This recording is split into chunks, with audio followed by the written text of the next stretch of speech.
guys! Welcome to my channel. This is Top Rono Disena TV Vlog.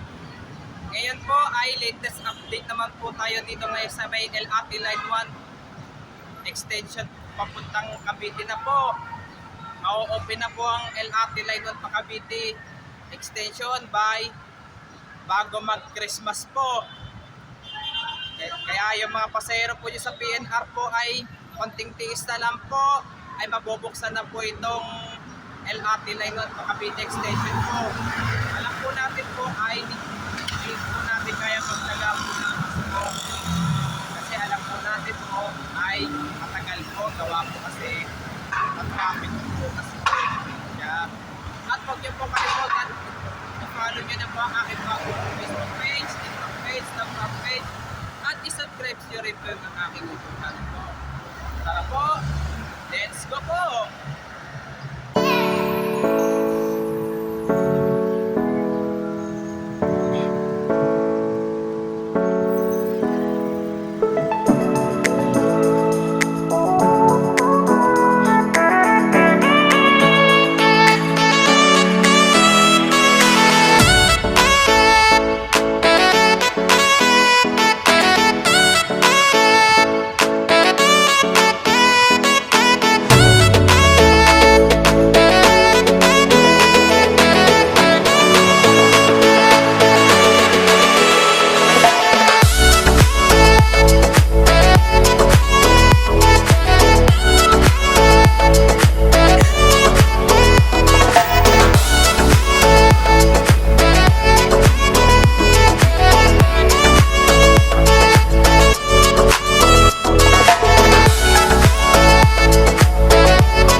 Ito po, bali, mga lahat po ng istasyon po mula Redemptorist po hanggang Dr. Santos po.